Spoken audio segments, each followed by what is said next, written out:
होती है। उसकी आवाज थोड़ी जानी पहचानी लगती है। वो पूछती है, काम कैसा लग रहा है? जिस पर मैं कहता हूँ, काफी अच्छा है, थैंक्स, आपने मुझे ये मौका दिया। तभी वो अचानक पूछती है, तुम क्लाउड सिटी वापस कब आए? यह सुनते ही मेरे चेहरे की मुस्कान गायब हो जाती है। मैं सोचने लगता हूँ कि उसे कैसे पता चला कि मैं वापस आ गया हूँ। अगले ही पल वो धीरे से मुड़ती है। उसका चेहरा देखते ही मैं पूरी तरह शॉक हो जाता हूँ। वो झांग यूवेई होती है। उसे देखते ही मेरी पुरानी यादें वापस आने लगती हैं। कॉलेज के सेकंड ईयर की वो बारिश वाली रात, मूवी थिएटर और फिर उससे पहली मुलाकात। उस वक्त मैं बस एक गरीब स्टूडेंट था और वो मेरी उन 4 एक्स गर्लफ्रेंड्स में से एक होती है। लेकिन बाकी सबसे अलग वो वही इंसान होती है जिसके लिए मेरे दिल में सबसे ज्यादा गिल्ट होता है, क्योंकि सिर्फ वही ऐसी होती है जिसने मेरे साथ कभी बुरा नहीं किया। बाकी सब मुझे छोड़कर चली गई थी, लेकिन उसने कभी मुझे नीचे गिराने की कोशिश नहीं की। फिर वो मुझे देखकर धीरे से कहती है, जल्दी वापस आ जाते, 3 साल हो गए, मैंने तुम्हें देखा तक नहीं। 3 साल पहले की वो सिंपल और कमजोर लड़की अब एक स्ट्रॉन्ग फीमेल बॉस बन चुकी होती है। जिस पर मैं धीरे से कहता हूँ, तुम्हें अभी भी मेरी याद है?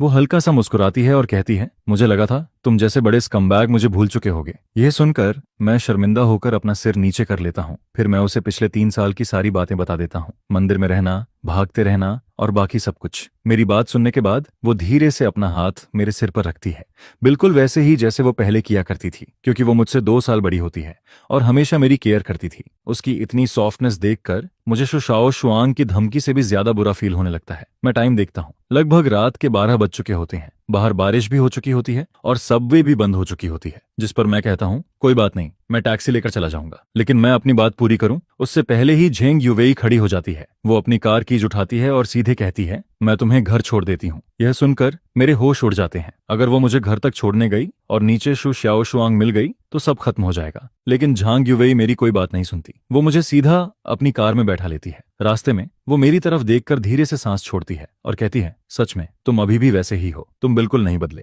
मुझे वो पुराना टाइम याद आ जाता है जब तुम मेरे साथ रहते थे। जब हम जिनू होम के नीचे पहुंचते हैं तब भी झांग यूवेई के जाने का कोई इरादा नहीं होता। वो कहती है कि बॉस होने के नाते उसे अपने सबऑर्डिनेट की केयर करनी चाहिए और वो कल मुझे ऑफिस जाने के लिए लिफ्ट दे देगी। जिस पर मैं कुछ नहीं कह पाता। आखिर मैं उसका सबऑर्डिनेट होता हूँ, इसलिए मना भी नहीं कर सकता। लेकिन जैसे ही लिफ्ट का दरवाजा खुलता है, 5वीं मंजिल के बाहर शु श्याओ शुआंग हाथ में अपना बनाया हुआ लंच बॉक्स लिए बैठी होती है। वो नीचे झुककर बैठी होती है, लेकिन जैसे ही वो मुझे और झेंग यूवेई को साथ में बाहर आते देखती है, उसका चेहरा तुरंत बदल जाता है। फिर वो भागकर मेरे पास आती है और मेरा कॉलर पकड़ लेती है। वो गुस्से में कहती है, तुमने कल ही कहा था कि अब कुछ गलत नहीं करोगे और आज ही किसी और लड़की को घर ले आए। यह सुनकर मेरे माथे पर ठंडा पसीना आ जाता है। एक तरफ लैंडलॉर्ड वाली एक्स गर्लफ्रेंड खड़ी होती है और दूसरी तरफ बॉस वाली एक्स गर्लफ्रेंड। जिस पर मैं जल्दी से कहता हूँ, मेरी बात सुनो, ये लैंडलॉर्ड है जिससे मैं कल मिला था और ये बॉस है जिससे मैं आज मिला हूँ। मैं 3 उंगलियां उठाकर कसम खाता हूँ। हालांकि बात बहुत अजीब लगती है, लेकिन ये सब सच में सिर्फ कोइंसिडेंस होता है। मैंने सच में कुछ गलत नहीं किया। हम अभी ऑफिस में ओवरटाइम कर रहे थे और ये बस मुझे घर छोड़ने आई है। जिस पर झांग यूवेई भी मेरी बात मान लेती है। वो कहती है कि हाँ, हम ओवरटाइम कर रहे थे। लेकिन फिर वो शु शाओ शुआंग की तरफ देखकर कहती है, लेकिन तुम लैंडलॉर्ड होकर आधी रात को यहाँ क्या कर रही हो? रेंट लेने आई हो क्या? जिस पर शु शाओ शुआंग तुरंत कहती है, ये मेरा घर है, मैं जब चाहूं यहाँ आ सकती हूँ। फिर वो दोनों एक दूसरे को घूरती हैं, जिसके बाद शु श्याओ शुआंग कहती है, अगर मिसअंडरस्टैंडिंग है तो अंदर चलकर बात करते हैं, मैं आज रात झाओ यांग के साथ यहीं रहूंगी। जिस पर झांग यूवेई भी तुरंत कहती है, अगर तुम आ सकती हो तो मैं भी आ सकती हूँ, मुझे भी इससे बहुत सारी बातें करनी है। और फिर दोनों आपस में एग्री कर लेती हैं। लेकिन किसी ने भी मुझसे नहीं पूछा होता कि मैं क्या चाहता हूँ। 3 दिन पहले मंदिर में एक मॉन्क ने मुझे वार्निंग दी थी कि मुझे लड़कियों से दूर रहना चाहिए, लेकिन अब मैं इस सोफा पर बैठा होता हूँ। मेरे बाएं तरफ लैंडलॉर्ड एक्स गर्लफ्रेंड शु श्याओ शुआंग बैठी होती है और दाएं तरफ बॉस एक्स गर्लफ्रेंड झांग यूवेई बैठी होती है। मैं मन ही मन कहता हूँ, हे भगवान, अब मुझे कौन बचाएगा? इस अजीब और भारी माहौल को खत्म करने के लिए मैं कहता हूँ कि चलो लेट नाइट स्नैक खाते हैं। जिस पर श्याओ शुआंग मुझे वो लंच बॉक्स देती है। वो बहाना बनाती है कि वो इसे बस रास्ते में लेकर आई थी,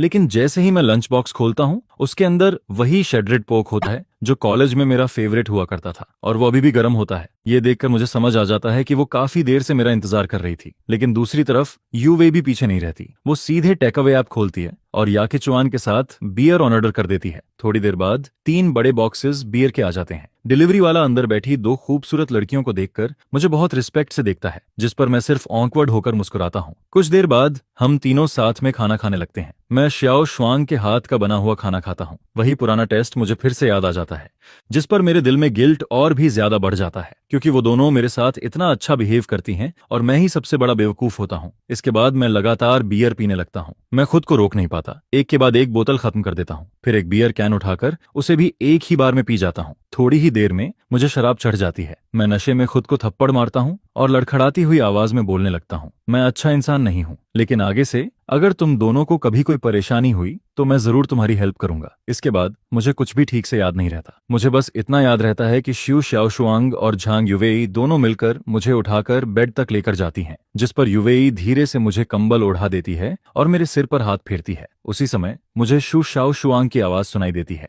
वो अचानक पूछती है, सच बताओ, क्या तुम अभी भी उसे पसंद करती हो? जिस पर झांग युवेई मेरी तरफ देखती है। मैं उस वक्त सो रहा होता हूँ। उसकी आंखों में सॉफ्टनेस साफ दिखाई देती है। फिर वो धीरे से कहती है, उसने मुझे मेरा पहला DSLR दिया था, उसी ने मेरे फोटोग्राफी ड्रीम को सपोर्ट किया था, इसलिए मैं उससे नफरत नहीं कर सकती। जिस पर शुशाओ शुआंग बिना सोचे तुरंत कहती है, मैं भी अभी तक जोयांग को पसंद करती हूँ। फिर वो धीरे से कहती है, मैं उसे मारना भी चाहती हूँ, लेकिन उससे कोई फर्क नहीं पड़ता। इस बार मैं उसे दोबारा भागने नहीं दूंगी। यह सुनकर झांग युवेई हल्का सा मुस्कुराती है। फिर वो मेरे कान को खींचती है और शु शाओ शुआंग से कहती है, तुम्हारा एटीट्यूड अभी भी बिल्कुल पहले जैसा है। लेकिन फिर वो धीरे से कहती है, तुम्हें मुझसे नहीं, बाकी लड़कियों से सावधान रहना चाहिए। और इसी तरह दोनों एक दूसरे का वीचैट ऐड कर लेती हैं, ताकि बाकी एक्स गर्लफ्रेंड्स के खिलाफ वो एक टेम्परेरी अलायंस बना सकें। अगले दिन दोपहर में मेरी आंख खुलती है। मेरा सिर बहुत ज्यादा दर्द कर रहा होता है, लेकिन जैसे ही मैं आंख खोलता हूँ, मैं देखता हूँ कि शु शाओ शुआंग मेरे ऊपर सो रही होती है। उसी वक्त बेडरूम का दरवाजा खुलता है और झांग युवेई बाहर आती है। उसे देखकर मेरा दिमाग पूरी तरह खाली हो जाता है। मुझे लगता है कि कल रात नशे में मैंने जरूर कोई बहुत बड़ी गलती कर दी होगी। जिस पर मैं घबराकर पूछता हूँ, कल रात मैंने कुछ किया था क्या? लेकिन वो दोनों मुझे देखकर हंसने लगती हैं। फिर झांग युवेई कहती है, तुम तो कल रात मरे हुए इंसान की तरह सो रहे थे, कुछ भी नहीं हुआ। यह सुनकर मैं राहत की सांस लेता हूँ। आज झांग युवेई अच्छे मूड में होती है, इसलिए वो मुझे एक दिन की छुट्टी दे देती है। कंपनी जाने से पहले वो पूरे घर को अच्छे से साफ भी कर देती है। फिर जाते जाते मुझे वार्निंग देती है कि उसके ना रहने पर मैं कोई गड़बड़ ना करूं। इसके बाद शिव शाओशुआंग भी उठ जाती है और जैसे ही उसे कल रात की अपनी बात याद आती है, उसका चेहरा तुरंत लाल हो जाता है, क्योंकि उसने खुद कहा था कि वो अभी भी झो बियांग को पसंद करती है। यह सोचकर वो शर्म से कहीं छिप जाना चाहती है। जिस पर मैं धीरे से कहता हूँ, शाओशुआंग, तुम उठ गई। फिर मैं उससे पूछता हूँ, तुमने और झांग युवेई ने कल रात क्या बात की थी? जिस पर वो मुझे घूर कर कहती है, बहुत सारी बातें, जैसे कि तुम्हें सोते हुए ही मार देना चाहिए या नहीं। यह सुनकर मेरी रीढ़ की हड्डी तक ठंडी पड़ जाती है। मैं मन ही मन कसम खाता हूँ कि अब आगे से मैं कभी शराब नहीं पीऊंगा। इसके बाद सुबह की धूप कमरे में आ रही होती है। मैं चुपचाप शु शाओशुआंग के पीछे खड़ा होकर उसके बाल ठीक करने लगता हूँ, और उस पल मुझे ऐसा फील होता है जैसे मैं फिर से 3 साल पहले वाले दिनों में वापस पहुंच गया हूँ। आज दोपहर एक अच्छी मूवी लगी हुई है, जोयांग, चलो साथ में देखने चलते हैं। शु शाओशुआंग मुझे दोपहर में मूवी देखने के लिए बुलाती है, लेकिन मैं मना कर देता हूँ। मैं कहता हूँ, आज नहीं, आज मुझे कंपनी जाना है। जॉब का पहला दिन है, मुझे अपने कॉलेग्स पर अच्छा इंप्रेशन छोड़ना है। जिस पर वो थोड़ा नाराज होकर मुझे देखती है। फिर जैसे ही मैं जाने लगता हूँ, वो अचानक अपना एक और टैलेंट दिखा देती है। वो सामने वाले फ्लैट का दरवाजा खोलती है और अंदर चली जाती है। फिर वो पीछे मुड़कर कहती है, मैं तुम्हें बताना भूल गई थी, ये पूरी बिल्डिंग मेरी है। अगर तुम्हें मेरी जरूरत पड़े तो कभी भी सामने वाले घर का दरवाजा नॉक कर देना। यह सुनकर मैं वहीं खड़ा रह जाता हूँ। मुझे सच में समझ नहीं आता कि ये लड़की आखिर कितनी अमीर है। इसके बाद वो हल्के लाल चेहरे के साथ मुझे चुटकी काटती है और वार्निंग देती है कि कंपनी में कोई गड़बड़ मत करना। जिसके बाद वो वापस चली जाती है। मैं पूरे जोश के साथ कंपनी पहुंचता हूँ, लेकिन जैसे ही नीचे पहुंचता हूँ, वहां का सीन देखकर पूरी तरह चौंक जाता हूँ। कंपनी के गेट के सामने लड़कियों की एक बड़ी भीड़ खड़ी होती है। उनके हाथ में बैनर्स होते हैं और वो मोशिन मीडिया के खिलाफ चिल्ला रही होती हैं। वो कह रही होती हैं कि मोशिन मीडिया ने उनके आइडल जो वेन्याओ को धोखा दिया है, उसकी जगह किसी और को कवर शूट दे दिया गया है। यह देखकर मैं घबरा जाता हूँ। फिर भी मैं हिम्मत करके उनके पास जाता हूँ और धीरे से पूछता हूँ कि आखिर हुआ क्या है। जिस पर एक लड़की गुस्से में कहती है, किसी हरामी ने बैकडोर से एंट्री लेकर हमारे भाई की जगह कवर शूट छीन लिया। यह सुनकर मैं कांपती हुई आवाज में पूछता हूँ, क्या तुम्हें उस इंसान का नाम पता है? जिस पर वो और भी गुस्से में कहती है, उस कमीने का नाम जो यांग है। यह सुनते ही मैं वहीं जम जाता हूँ। मेरे सामने खड़ी वही लड़कियां जो मुझे मार डालने की बात कर रही होती हैं, असल में मेरे ही खिलाफ खड़ी होती हैं। मेरे चेहरे की मुस्कान धीरे धीरे गायब हो जाती है। काफी देर बाद मुझे समझ आता है कि जिस आदमी को ये सब लोग गाली दे रही हैं, वो मैं ही हूँ। जिस पर अपनी जान बचाने के लिए मैं बिहेव करने लगता हूँ जैसे मैं कोई राह चलता आदमी हूँ।